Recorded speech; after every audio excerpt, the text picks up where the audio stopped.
Hello भाई लोग, कैसे हो आप सब। उम्मीद करते हैं आप लोग बहुत ही अच्छे होंगे और अच्छे तरीक़े से पढ़ाई लिखाई भी कर रहे होंगे। तो आज के इस वीडियो में हम लोग देखने वाले हैं कि टेस्ट को कैसे अच्छे तरीक़ा से अटेम्प्ट करें, माने किस वे में अटेम्प्ट करें कि हमारा स्कोर जो है और बढ़े, जितना भी आ रहा है उससे ज़्यादा बढ़े। ठीक है, तो देखो हम लोग बिना टाइम वेस्ट किए डायरेक्ट पॉइंट पे बात करते हैं, ठीक है ना। तो देखो टेस्ट सीरीज में करना क्या है,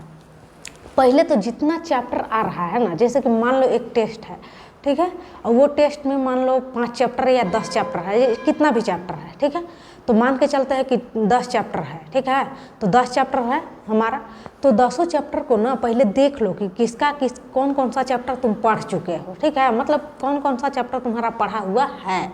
ठीक है, जो नहीं पढ़ा हुआ है उसको पढ़ लो, जो पढ़ा हुआ है उसका रिवाइज कर लो, ठीक है, यानी कि लेक्चर देखो, जितना भी चैप्टर है वो सारा चैप्टर का लेक्चर अच्छे से देख लो, सारा चैप्टर का लेक्चर देख लो। उसके बाद देखो उसमें से बहुत सारा चैप्टर होगा जिसका एनसीईआरटी नहीं पढ़ना होगा, बहुत सारा चैप्टर होगा जिसका एनसीईआरटी पढ़ना होगा, फिर बहुत सारा ऐसा चैप्टर होगा जिसका नोट्स पढ़ के भी काम चल जाएगा, बहुत सारा ऐसा चैप्टर होगा जिसका एनसीईआरटी पढ़ के भी काम चल जाएगा। कहने का मतलब ये है कि जिसका नोट्स पढ़ना है नोट्स पढ़ो, जिसका एनसीईआरटी पढ़ना है एनसीईआरटी पढ़ो, और जो चैप्टर का दोनों पढ़ना है नोट्स एनसीईआरटी वो दोनों पढ़ो, यानी कि थ्योरी पोर्शन पूरा कंप्लीट करके जाओ, ठीक है। पूरा का पूरा कंसेप्ट क्लियर होना चाहिए, जितना भी सर बताए हैं लेक्चर में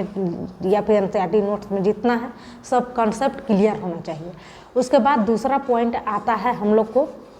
क्वेश्चन प्रैक्टिस, ठीक है। अब बायो फिजिक्स केमिस्ट्री कहाँ से क्वेश्चन प्रैक्टिस करना है ये हम नेक्स्ट पिछले ही वीडियो में बता चुके हैं, तो वो आप लोग वीडियो नहीं देखे हैं तो डिस्क्रिप्शन में लिंक दिया हुआ रहेगा, ठीक है ना, तो वहाँ से जाके देख लीजिएगा, ठीक है। तो अब आता है हमारा दूसरा क्वेश्चन प्रैक्टिस, ठीक है ना, कि क्वेश्चन प्रैक्टिस तो रगड़ के धूम के प्रैक्टिस करके जाओ क्वेश्चन। देखो ये चीज़ तुम लोग देखना कि जिस टाइम जो है ना सिर्फ लेक्चर देख के या फिर नोट्स एनसीईआरटी रिवाइज करके जाओगे तो टेस्ट में एकदम कॉन्फिडेंस ही नहीं आएगा, और जिस दिन तुम ज़्यादा क्वेश्चन प्रैक्टिस करके जाओगे ना एकदम आना घैसी एकदम कम से कम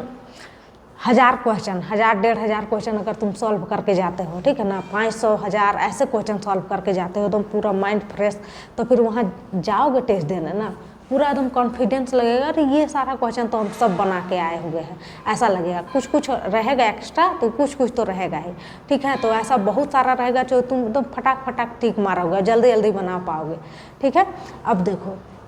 ये हो गया हमारा, उसके बाद टेस्ट देना, टेस्ट दे लिए, उसके बाद घर आए और उसको वो टेस्ट को ना यार हम लोग एनालाइज करेंगे कि टेस्ट में हमारा कहाँ रॉन्ग हो रहा, कौन क्वेश्चन रॉन्ग हुआ पहले तुम टिक कर लो कि ये क्वेश्चन गलत हुआ, ये सब हमारा क्वेश्चन गलत हुआ। अब गलत हुआ तो क्यों गलत हुआ, रीजन लिखो कि हमारा इस वजह से इसका थ्योरी कमज़ोर था, इसका एनसीईआरटी का ये लाइन था, हम एनसीईआरटी अच्छे से नहीं देखे, रीजन लिखो, और जो रीजन की वजह से तुम्हारा क्वेश्चन गलत हुआ है ना वो रीजन को अगले टेस्ट के लिए उसको सुधारो, ठीक है। बस इतना सा ही करना है टेस्ट के लिए, ठीक है ना। अगर ऐसे इस वे में आप लोग कीजिएगा ना तो मार्क्स बहुत ज़्यादा इम्प्रूव होगा। और ये टेस्ट सीरीज का बेस्ट पार्ट जो है ना वो है क्वेश्चन प्रैक्टिस। क्वेश्चन प्रैक्टिस रगड़ के कीजिए, क्वेश्चन प्रैक्टिस अगर नहीं होगा ना तो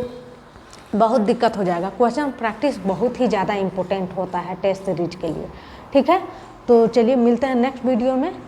तब तक के लिए जय हिंद जय भारत। आप लोग अच्छे से पढ़िए, बहुत कम टाइम रह गया है, फरवरी मार्च अप्रैल ही, ठीक है, तो अच्छे से रगड़ के मेहनत कीजिए।